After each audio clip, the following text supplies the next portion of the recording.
Good morning, everyone. I hope that you've had a good symposium so far. I apologize, we had some technical difficulties to get started, but we're looking forward to beginning our first grant writing workshop.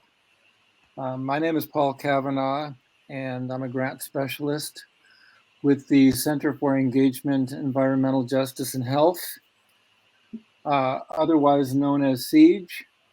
And I am very, very grateful that my colleague from the Environmental Finance Center, Ms. Medessa Burian, has agreed to be a co-presenter with us, and I think that will make the session much richer and much more complete. And so, Medessa, introduce yourself, please.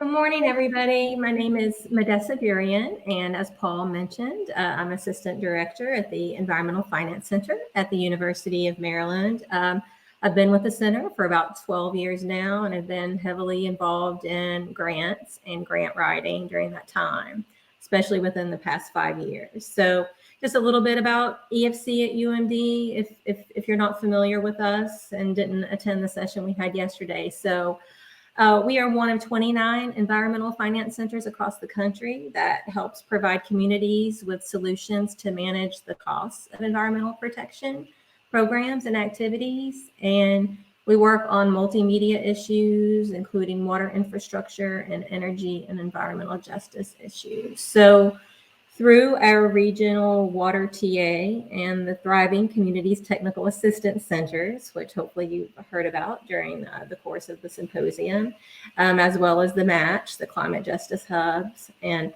other programs that are funded through the Inflation Reduction Act and the Bipartisan Infrastructure Law.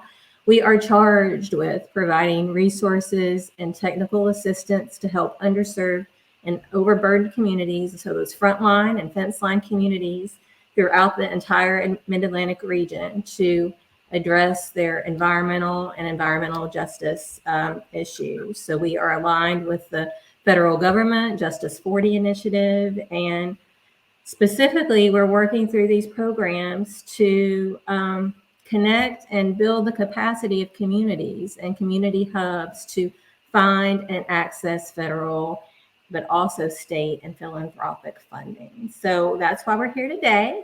We're here to talk to you about grant writing and how to prepare. This is a high-level overview. We're having a second workshop later today that'll go in a little more detail. But as I said, this is going to give you an overview of what you can do to get ready. So let's go to the next slide.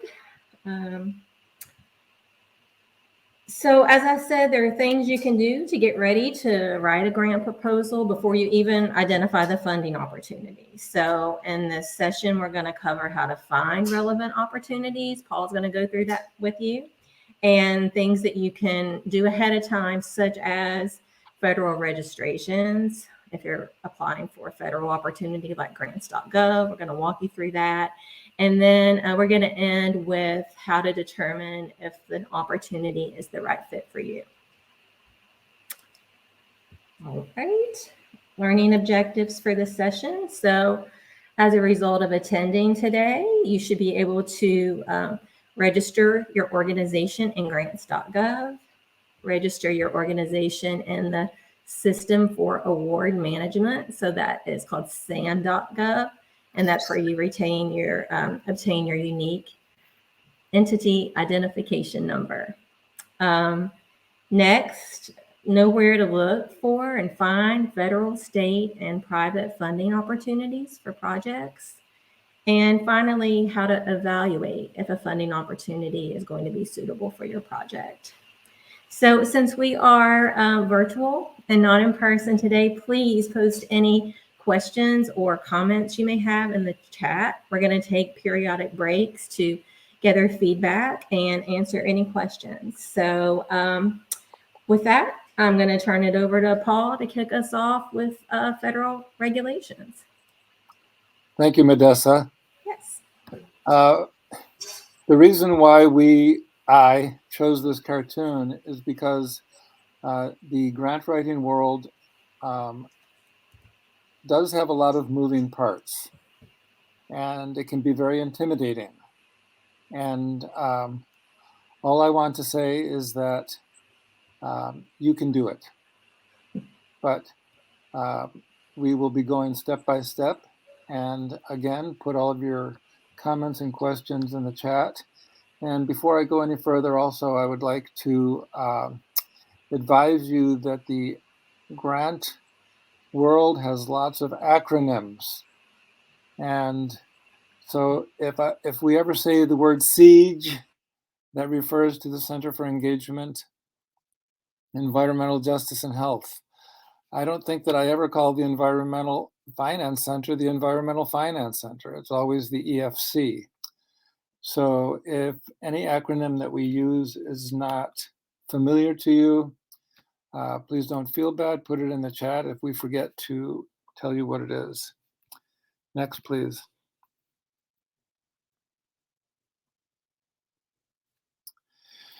Grants.gov is the location of all information related to federal grant opportunities. It is a wonderful, wonderful resource. And the first time you look at it, it can be a little bit overwhelming. But as you scroll through the various pages of grants.gov, there's a wealth of information. And there are webinars that are posted on the grants.gov website, which describe it in more detail and which describe how you can register your organization through grants.gov.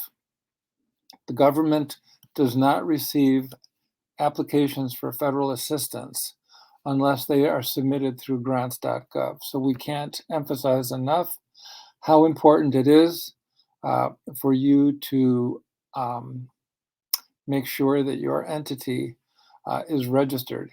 If you have a fiscal sponsor, then your fiscal sponsor needs to be registered in grants.gov. And if you are awarded a grant, which we hope that you will be, you can't receive the money if you are not registered with the System Award Management Portal. It is free for you to do both of those registrations. One thing that agencies sometimes forget is they forget to renew their SAM registration. So if your organization or fiscal sponsor is registered already in SAM, please check to make sure that their registration is up to date. That's very, very important. Next slide, please. This is just a slide that emphasizes what I said previously. If you need directions on how to get into grants.gov, you can go to that that link. Would you like to also put that link in the chat, Medessa? We can't emphasize that enough. So registration with grants.gov is something that you can do now at this symposium. Don't delay. And you will learn that, next slide, please. Sometimes the federal government says these registrations can take place almost automatically. And that is not true. Sometimes they take time. And if their computer systems are overloaded, sometimes it takes more time than you expect. It's also important to remember that in the past, the federal government required DUNS numbers, and that is not true anymore. Every organization needs to have a UEI, identification number / code, and you need to get that number as a part of when you register for SAM.gov. So we know this is very confusing. If anyone has any question about these processes, please communicate with us. But remember that the organizations with whom you collaborate, many of them have DUNS numbers, many of them have UEI numbers, SAM registrations, and grants.gov numbers. So your peer organizations are also sources of assistance in this matter. Next, please. Okay, this slide just says that the DUNS numbers are no longer needed, no longer required, and that you will receive your UEI, unique entity ID, during the SAM registration. Again, we can't encourage you strongly enough to make sure that you begin your grants.gov registration, SAM.gov registration, and get your UEI number as quickly as you can. Don't wait until an RFP comes out. Next, please. Unfortunately, there's a lot of paperwork, and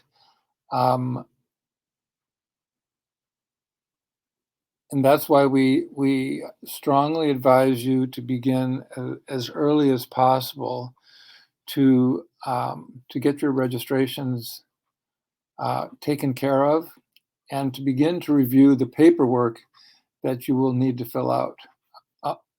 A certain amount of the paperwork you can fill out before you even know of an RFP that might be relevant to the project that you're thinking about.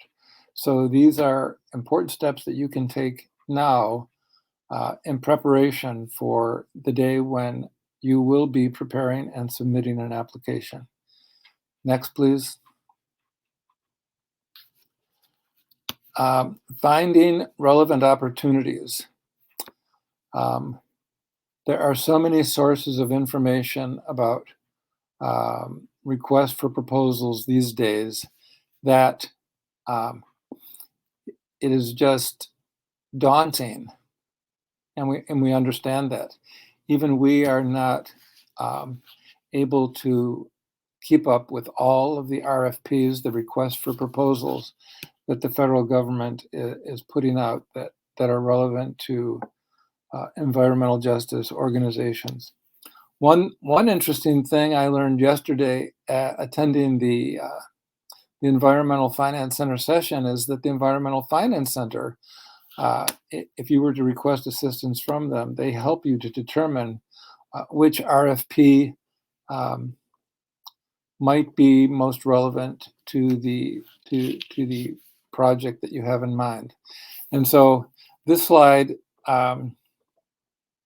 is just an overview of some of the requests for proposals that are coming out these days. And I'm not going to go through all of them with you. I mean, we know about the BIL and the IRA, more acronyms which are described in the title. And then Modesta put a couple of links at the bottom of this slide for you to review.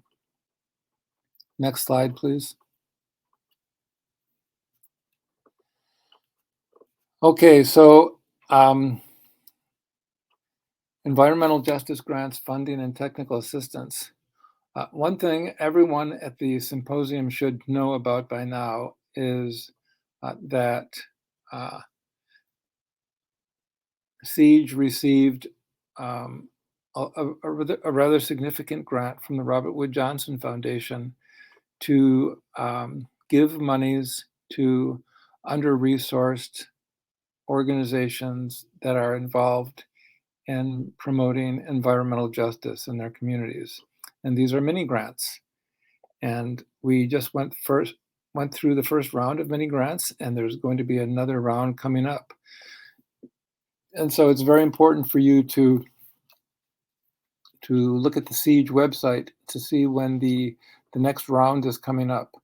But these are grants that are specifically focused on under-resourced EJ organizations in the Mid-Atlantic region, which consists of West Virginia, Delaware, Maryland, Pennsylvania, and DC. And also, you should know, I mean, you've heard if you've attended several sessions at the symposium, you've heard a lot about the EPA Thriving Communities Technical Assistance Center. The EFC is a partner on this particular proposal, and the National Wildlife Federation is the parent of this proposal. And one of the objectives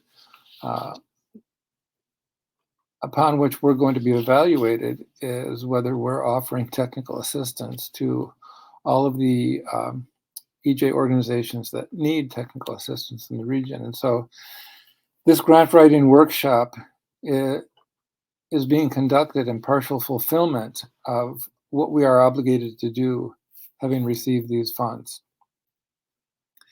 You should also know about FREE, the Frontline Resource Institute, which is a project of Dr. Margot Brown and the Environmental Defense EDC Fund, EDF, Environmental Defense Fund. And then, of course, the EPA has other environmental justice grants. And of course, the EPA grants listserv is something that you should register for if you want to get automatic referrals to grants that EPA is putting out. Next, please. When I moved from Texas to Maryland, I learned that the title of an organization doesn't necessarily say much about where it funds. And I had previously thought that the National Fish and Wildlife Foundation only funded projects going on in rural areas, and that is not correct. In the same way, the National Federation of Wildlife funds a lot of projects in urban areas. And the Chesapeake Bay Trust and Stewardship Fund does not just fund organizations which are on the Chesapeake Bay. So you really need not to be dissuaded by the title of the organization, because they very well may be funding projects in more urban areas if you are looking for funding for projects in urban areas. And so we have the Chesapeake Bay Stewardship Fund, the Delaware River Fund, and the 5-Star and Urban Waters Restoration Program as examples.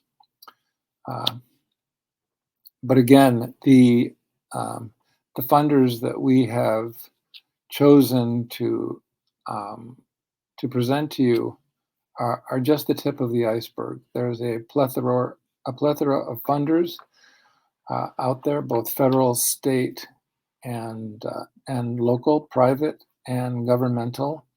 And we're ready to help you to find a funder if that is one of the questions that you have.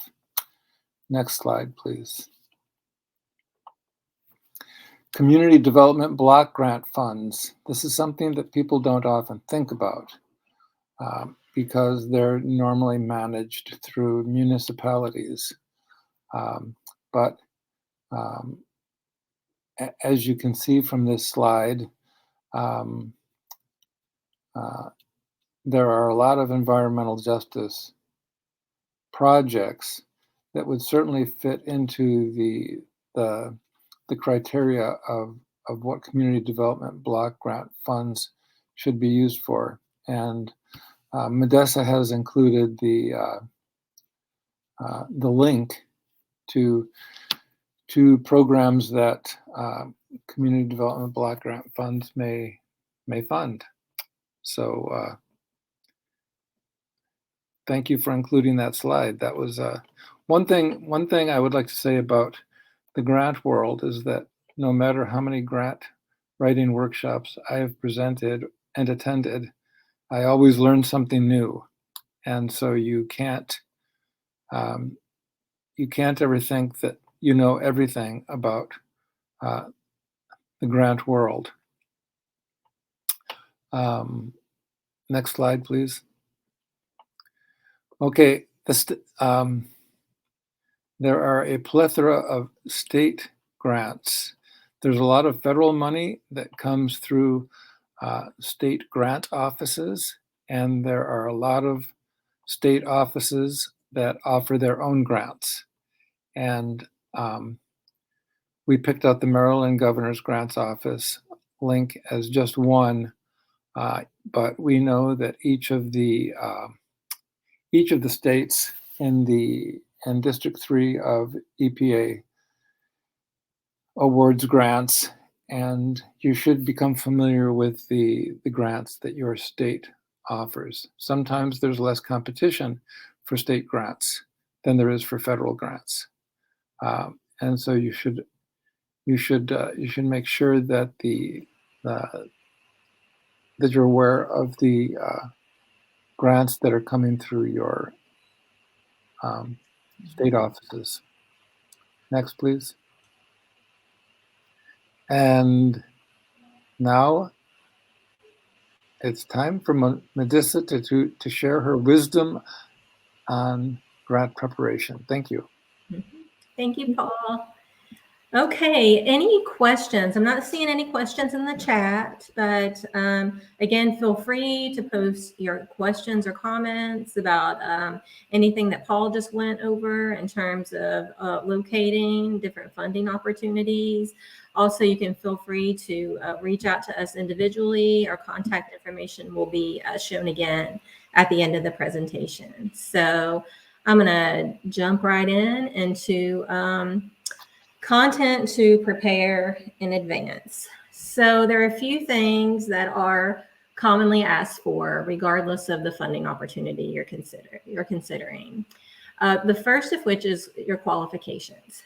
So something you can do beforehand is prepare your quals, and that is going to involve a short organizational history. So, that's your mission, your values, how long you've been in business, the audience you serve, the issues you address, or anything else you'd want a funder to know. I mean, this is your opportunity for the funder to get to know you and your great work.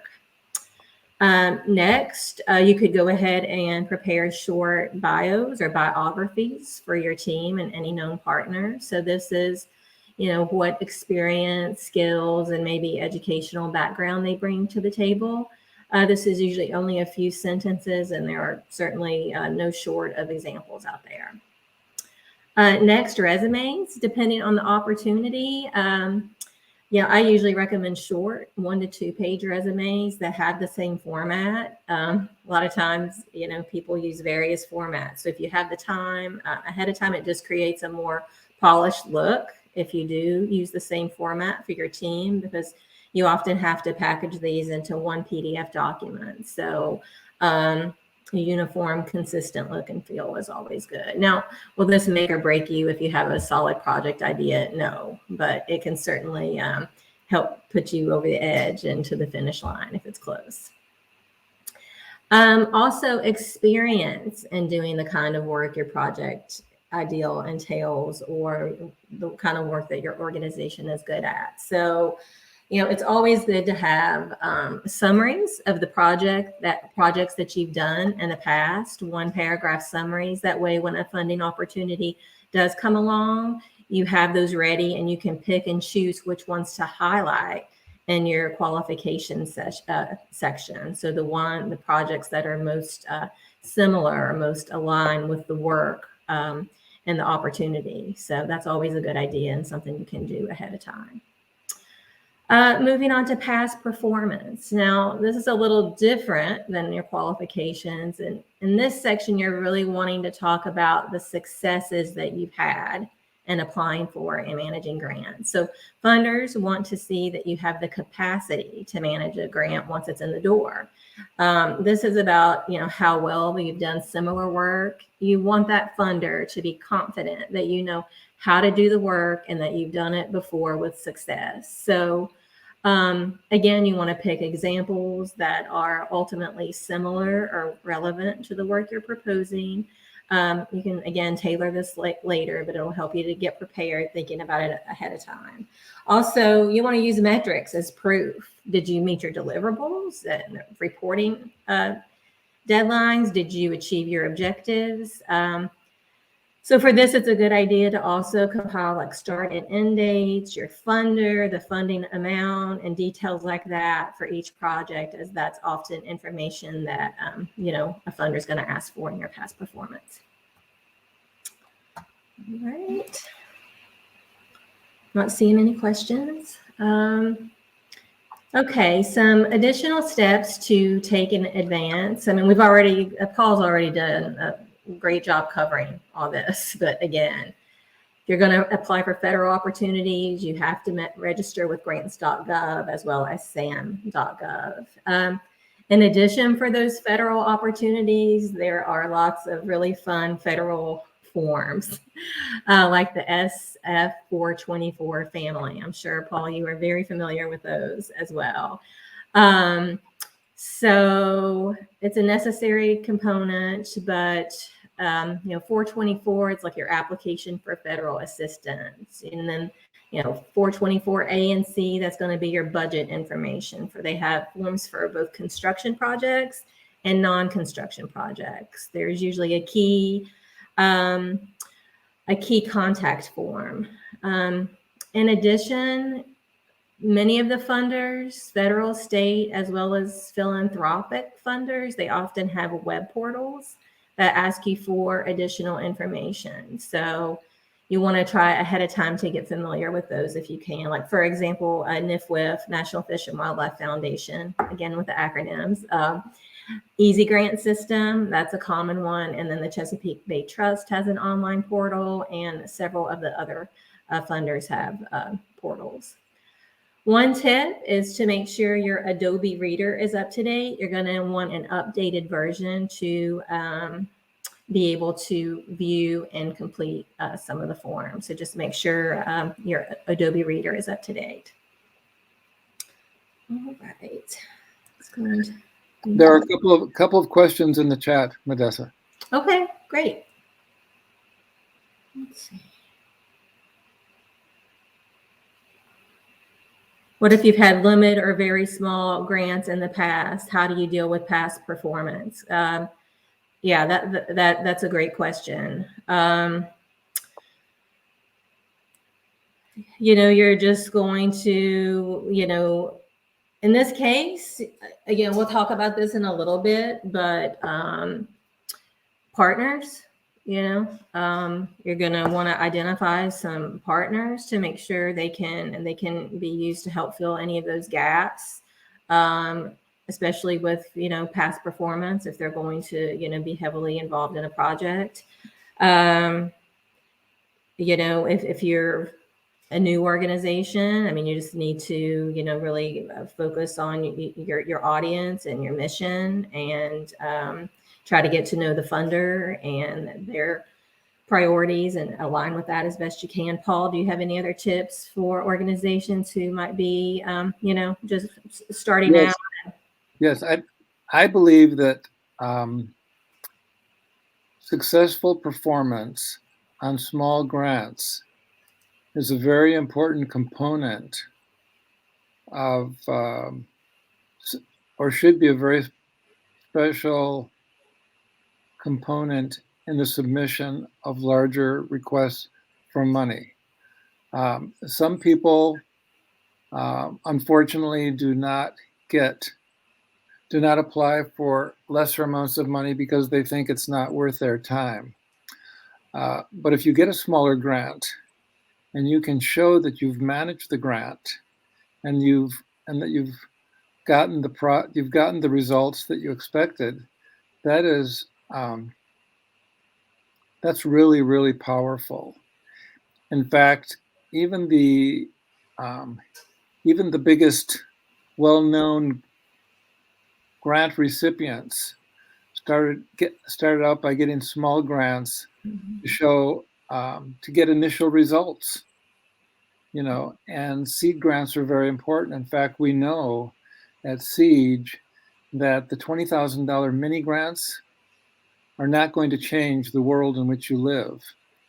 But hopefully, if you receive a mini grant, if you receive $20,000 and you're able to use the money to do what you propose, and you're able to show that you can manage that money, that's very impressive to funders.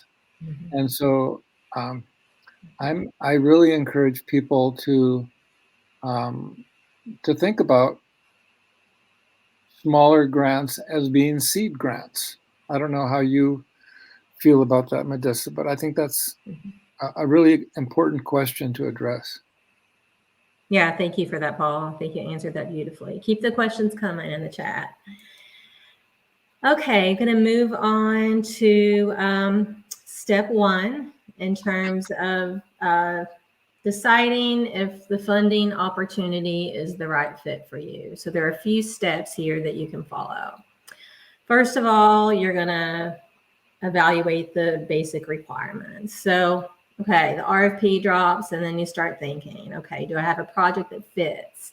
Can we do the work for the amount of money available? Do we even have the time to write the proposal? There are many questions that you may go through, and all too often, I think sometimes we fall down the rabbit hole of chasing money. When we work with communities, some of the most common things we hear is that they don't apply to as many grants as they'd like. And some of the common reasons why include, they don't have enough time to even read the RFP, much less write the proposal. They've read the RFP and started to write, but realized, we're in over our heads and we may need some help. Maybe you don't understand all of the requirements, or maybe you just feel overwhelmed. Or a third thing is like you may not know who to partner with. So I would just encourage you to avoid the tendency to dive into an application with, how long they can be before you actually evaluate the opportunity to see if it's a good fit. Most of the time, if you just jump in, it can result in wasted time and frustration. So how do you know if the opportunity is a good fit? So number one, are you an eligible applicant? You can find that information pretty easily in any funding opportunity. If you are not an eligible applicant, don't give up. Consider working with a partner, maybe a local nonprofit partner, maybe your, local government, maybe a university. So we'll talk about partners more, but they could certainly help to fill that gap. The proposal deadline may be the next most important thing to take into account. So you need to consider several things. So do you have enough time to actually gather the required documentation?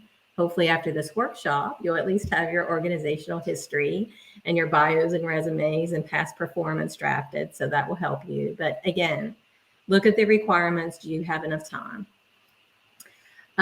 Also consider, are there any required approvals? Like if you're doing an implementation project, maybe you need a landowner approval. Maybe you need a permission from council, or maybe you have a board of directors that you need approval from. So that all takes time. So definitely take that into consideration. And finally, is there time to line up the partners that you need for them to give you the documentation, for you to obtain letters of support as well? And after all that, is there still enough time to develop a compelling, well-written proposal? Next slide.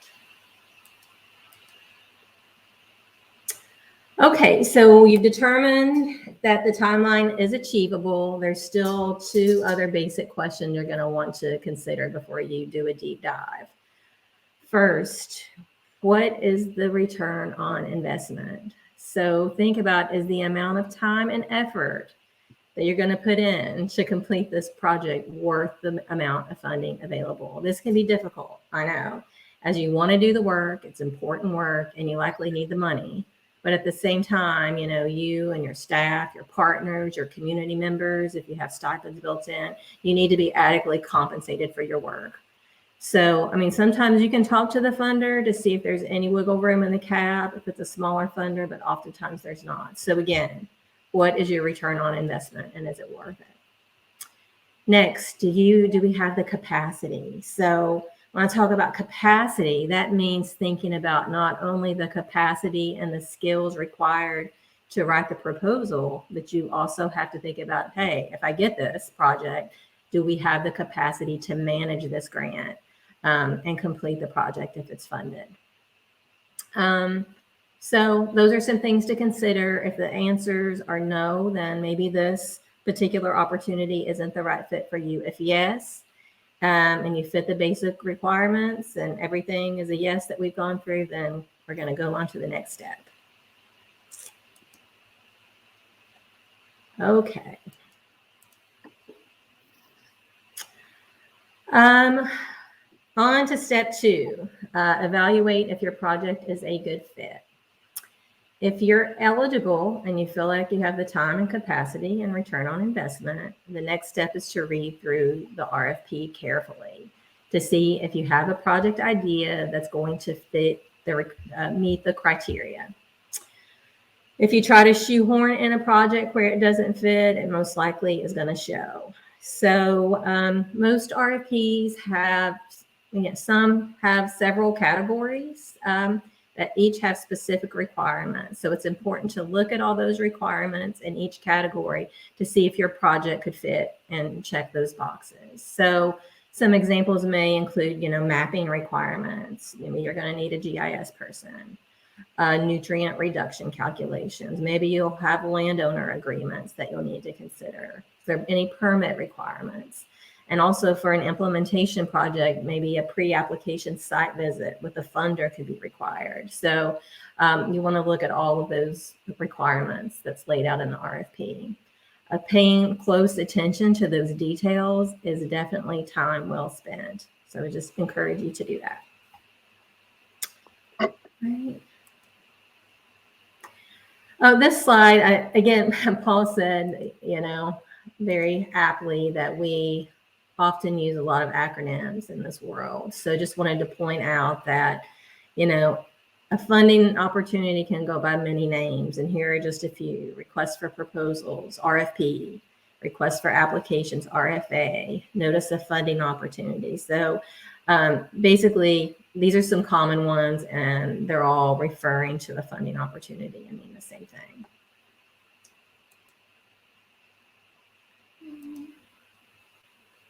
Okay, we're still evaluating if your project is a good fit. You've read the requirements, you feel like you can meet them. So the next step is to start thinking about if you have the capacity to do the work in-house or if you're going to need a partner. So if collaboration is needed to meet a requirement or strengthen a project, encourage you to reach out early in the proposal development process. Can't stress that enough. You need to make sure that those partners can work within your timeline and get any information and letters of support to you on time. Even if you don't strictly need a partner, it's still worth considering. They can be a huge asset to your project, and funders often like to see collaboration. So again, I would just seriously encourage you to consider bringing a partner in. Partners, so can they fill a critical capacity or skills gap you may have? For example, a partner that can use EJ Screen. I mentioned GIS, mapping skills. Maybe you need engineering or other technical skills. As I mentioned before, maybe you need someone who's an eligible applicant. If the RFP requires an applicant be a 501c3, you could partner with a nonprofit to submit the application. Vice versa, like I said, you could work with your local government or university if they are eligible applicants. Also, something to think about, will the project require a contractor? So getting bids from contractors can be can add several weeks to your timeline. So just keep this in mind if you're going to need to solicit any bids. Right. Going on to the next slide. So if a partner is needed, you need to also consider if you already have an existing partner, if you need to identify somebody new. So if you do need to identify a new partner, again, do you have the time and capacity to find one that can work within your timeline and be able to contribute in some substantial way?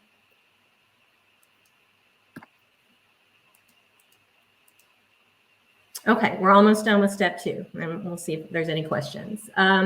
Evaluation criteria. So there's often evaluation criteria included in the RFP. Sometimes, usually tend to find that it's at the end of the RFP. So if there are, encourage you to pay close attention to the scoring system and spend your most time and effort on the sections with the highest scoring potential.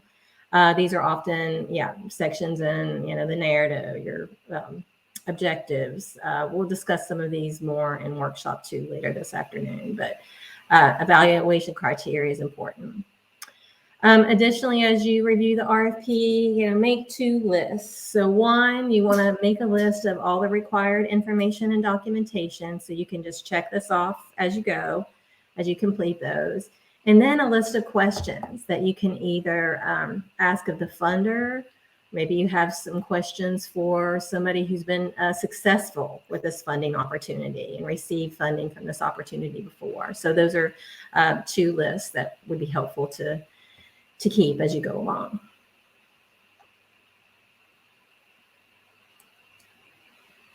All right. There's another question, Medessa. Okay, how much of this prep work can EFC and or the TCTAC do for an organization? Yesterday's EFC panel suggested EFC can do a lot of this.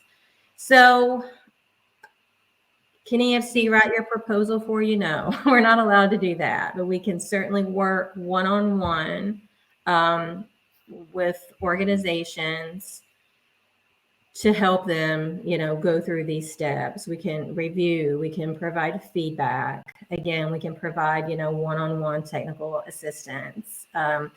If you meet the criteria, if you are from a disadvantaged community, if you're one of our community hub partners. I mean, we have plethora of different programs that hopefully, no matter where you fall in terms of your, if it's energy, if it's water, we have different programs that we can assist you with.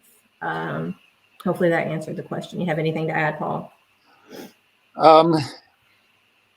Yes, several months ago, SIEGE sponsored a number of grant writing workshops to assist community-based organizations to write applications for the EPA collaborative problem solving RFP. Mm-hmm. And so we gave like really, really detailed explanations of the evaluation criteria and all of that. And then between 5 and 10 organizations asked us to review things that components of the of their own application that we could review and give feedback on, and we did that. Mm-hmm. And there was a lot of give and take. I think one of the community-based organizations did 3 or 4 iterations of their application before submitting it. But I agree with you, Medessa. We can't just write their application. But I think the personnel at SIEGE and the personnel at EFC are very astute when it comes to evaluating grant proposals. I know that I was a grant reviewer for the Department of Health and the Department of Education, and I learned a lot by reviewing other people's grant applications, and Mhm. so I'm confident in giving relevant and helpful feedback. Um, I'm just getting into the whole field of environmental justice, and so if someone were to give me something to read about an environmental justice project, I could certainly give a lot of feedback, but I would need to consult with one of my colleagues Mhm. to give more specific feedback. And one of the things I wanted to say, Modesta, and you can comment on this, is that grant writing is really grant development, Mhm. and it takes a village. Mhm. And the more eyes you can get on your proposal, the Mhm. better. And that's all I want to say. I don't know if you have anything to add, No, Modesta. I would agree with that, and thank you for that question. Um, Looks like we're almost at 11:25, so we do have a few more slides that we want to get to. So I'm going to pick back up with step 3. So the next step in the process is to set up a call with the funder. This is, you know, sometimes an RFP will require this step, but others don't. And I believe this is a really important step. So highly encourage you to set up an appointment with the project manager or the contact listed in the RFP to discuss your project idea and a list of questions. So funders want to hear from their potential applicants. It gives them the opportunity to provide you with feedback and suggestions on your proposal. So make sure you have a list of questions. You kind of want to ask in between the line questions and avoid just asking questions that are already included in the RFP unless you need some clarification on something. But try to get, at things like, why have you targeted money towards this problem? Where do you see the biggest hurdles in this area or in this issue now? Does my project fall within your current priorities as a funder? And if not, you can explore with them ways that you could change it or different activities that might be a better fit. So, along with that line of thinking, it's important to understand the motivation of grant makers. So they're giving away money, they're offering grants because they are concerned about an environmental or a social issue, or injustice, or inequity. They see a gap or a need and they want to help fill it. So I think successful grant writers understand the funder's point of view on the world and are able to convey that in their proposal. So you must reflect those priorities of the funder. So in order to match your project within, those constraints, you ideally need to apply for opportunities from funders that share your values. So, again, it's important to understand where the funder's coming from. Again, ask questions, get feedback on your idea before writing a proposal. And again, bottom line, there's no worse feeling than putting in all the time and effort it takes to write a proposal, because it is a lot of work, only to find out that, your project just isn't a good fit when you could have taken care of that with a conversation with the funder. So hopefully that makes sense. All right. Step 4 is our last one. So moving forward with a proposal. So we have 7 tips here listed for success. First, you want to clearly establish a project team and lead. It's always good to assign someone as the lead or your project manager. Number 2, if applicable, establish a point of contact with your partner. You need to be really efficient in the proposal development process. So having, a main point of contact for each of your partners is helpful. Clearly identify the information you need from partners. So be very clear with your needs and your expectations. Like give them a list. Okay, I'm going to need a letter of support, resume, Assign certain sections if it's appropriate within the narrative to them, and then give them a deadline. Number 4, delegate tasks to team members. You can't do it all. Well, maybe you can and have to. I've certainly been there, but ideally you'd be able to delegate and spread the love a little bit amongst your team. So when possible, this may be obvious, but tasks should relate to the strengths of your team members. For example, a field technician would be better suited to write text on the methodology instead of putting a budget together. Just one example. Number 5, set deadlines and check-ins with your internal project team and partners throughout the application period. This is important. You may need to meet weekly or even daily if you're getting down to the wire. Number 6, set your final due date several days prior to your submission deadline. This allows some wiggle room for final edits or receiving last-minute letters of support. It seems like something always pops up. You feel like you're done, and those little details at the end definitely take time. So give yourself some cushion if you can. And finally, submit early. Don't wait to the last hour on the last day to submit. I've done this before. And sometimes online systems get bogged down with everybody submitting at the last minute. So you really want to submit early and not during the last hour to avoid potential website issues.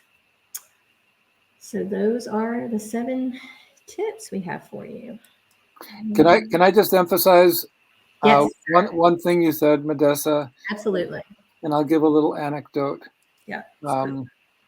I was working for weeks on a proposal to the Department of Education with like 17 other people.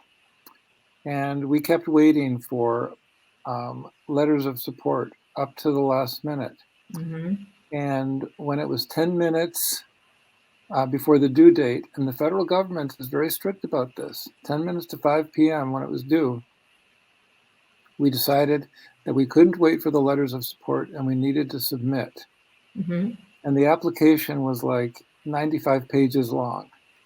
And so we were putting it through the fax machine or whatever we were doing back then, 20 years ago. And we got a report 7 minutes later from grants.gov saying that the application was not accepted because it was submitted like 4 minutes late. Oh no! So I still get sick to my stomach when I think of that day. But it can't be emphasized too strongly. When they say 11:59 p.m. on a certain date, they don't mean 12 midnight. That's great point. That hurts my heart a little bit, Paul. Well, that was 20 years ago, and I wasn't fired, but you live to tell the tale. But I drank a little bit more heavily than normal that evening. So yeah, submit early, avoid that stress for sure.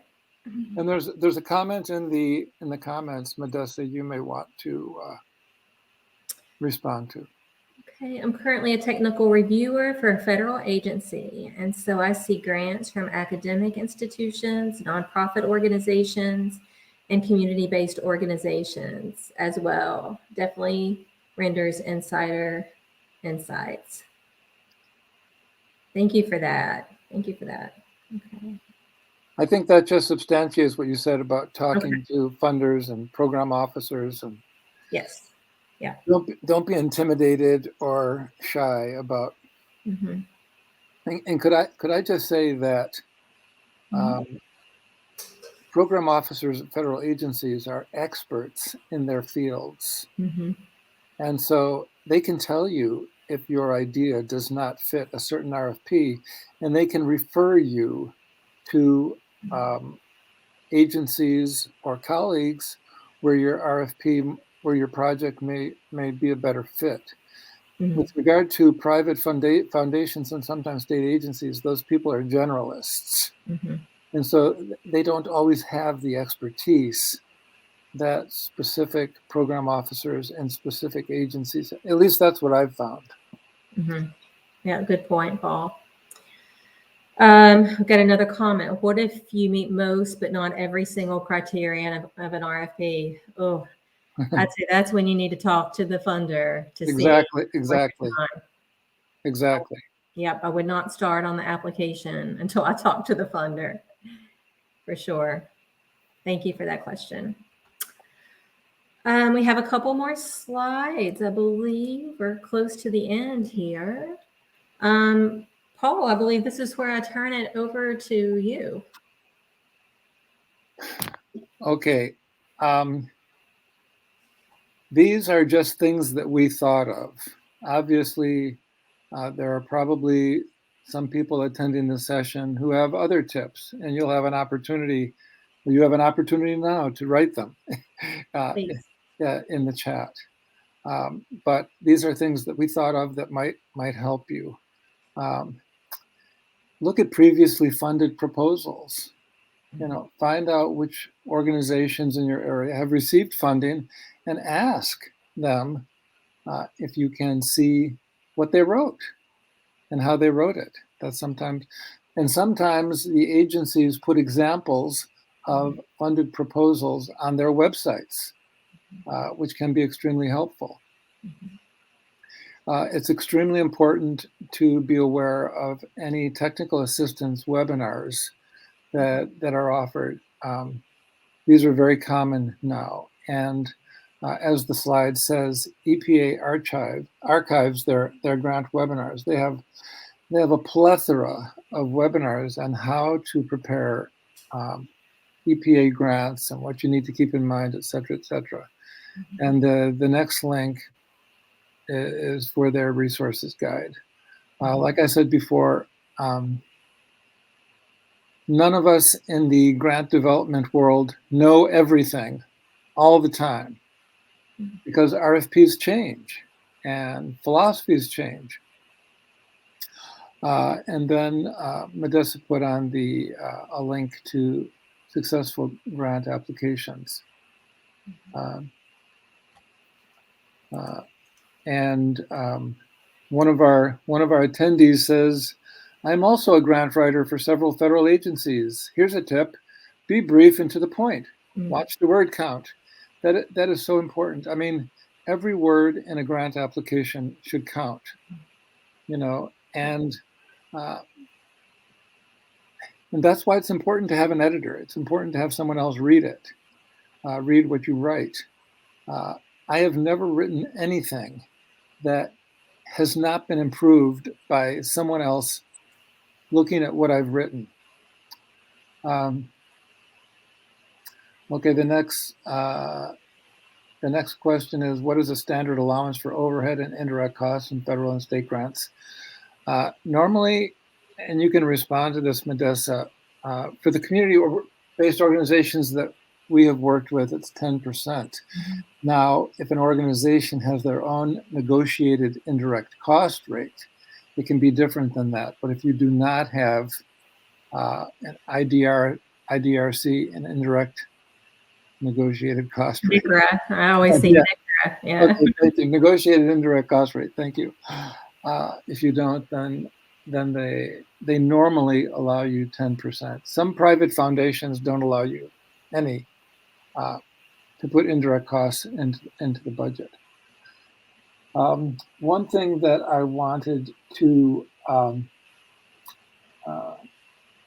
emphasize that Modesta referred to is that in the community, the collaborative-based problem-solving grants that we worked on earlier this year, one of the requirements of the RFP was that applicants include GIS maps. And normally, organizations do not have access to GIS specialists, but SIEGE does. And so if you need to include maps, EJ maps in your applications, please communicate with the GIS specialists at SIEGE. I think they're giving a workshop today and tomorrow, 2 or 3 workshops. They are specialists and they do some really amazing things. They've produced some really amazing, compelling maps. And that's part of our technical assistance. That's free, but you have to communicate with them. If you have a question about who they are or how to communicate with them, let me know. The other thing I think is really important is that it's very important for you to be emotionally committed to your project, because it does take time and effort, and and it will take an incredible amount of persistence. If you look at the acronym for SIEGE, it's Community Engagement, Environmental Justice, and Health. Dr. Wilson is a prolific grant developer. I mean, he wears us out developing grants. But all of his grants have to do with three things: community engagement, environmental justice, and health. Those three components are the heart and soul of all of his grants, because his grants are meant to support the Center for Engagement, Environmental Justice, and Health. And so rather than taking a machine gun approach and trying to develop a project to fit an RFP, my suggestion is develop a proposal which responds to your most immediately strongly felt need for the community, because that is what's going to sustain you in the process. And another thing I want to say is that after you write one proposal, it becomes a template for other proposals. So grant writing is a lot like, and I have no experience in this, but I've heard, is a lot like giving birth. You know, the first time it's scary, it's hard, there's a lot of uncertainty, but once it's over, there's a lot of joy. And so if you just write the proposal to the best of your ability, that will become the best template for writing for other grants. Yeah, thank you for that, Paul. And, you know, I might also add, you know, if you are unsuccessful in an opportunity, I would encourage you to set up an appointment with the funder to get feedback. They do that. Every grant we're unsuccessful on, we ask to get the reviewer comments and feedback. So that's an important step. And that way, you can recycle that proposal for, especially if, you know, you're going after an opportunity that comes out every year or another similar opportunity. You can use that feedback to strengthen your proposal and resubmit it. So definitely an important thing to do. And there's one more comment. It is different every time. And that's more true than ever. We were stunned when the EPA issued the community-based problem-solving grants, because academic institutions were not allowed to submit. And so we had to work really intensely with our community-based partners to help them, because we knew that this was a wonderful opportunity for funding.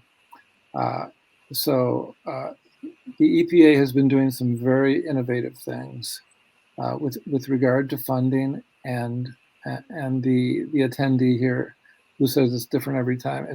And it may become more different in the future. We've heard that the EPA is considering non-orthodox proposals that will permit videos and photo voice type components as part of the application. So who knows what the future will hold, but it's very exciting, and it is going to be different every time. It's different now because we weren't expecting, I mean, all of this funding is historic. Yeah, indeed. Well, we are almost at time. If there are no other, we'll keep monitoring comments here for a few minutes, but I just want to say it's been a pleasure to be with you. We would have much rather have been with you in person.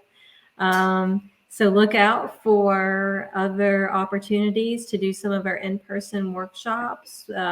Those will be posted. Again, we're just getting the TCTAC up and running. We're building our internal capacity, but check on the TCTAC website. There will be opportunities, or feel free to move on to the next slide with our contact information.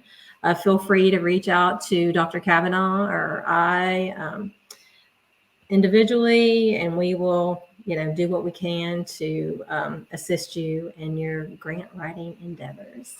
Could I just add that the workshop number 2 is this afternoon, and then tomorrow. Yes, thank you.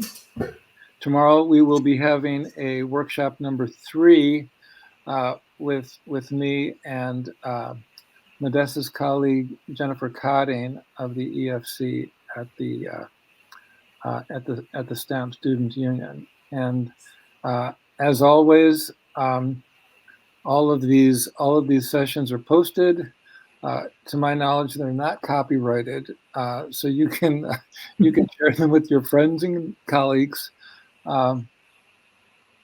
And if you do have any comments for how this session could be improved, what it was lacking, what you liked about it, you can certainly email either Modesta or me at the emails, which are posted on the final slide.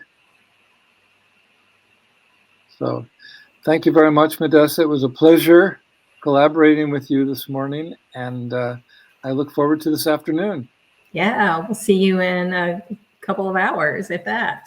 And we did have a couple of technical problems, which hopefully we will not have in session number 2. So we plan on starting on time this afternoon, whenever that time is. Okay. Thank you very much. Thanks, everyone. Bye-bye.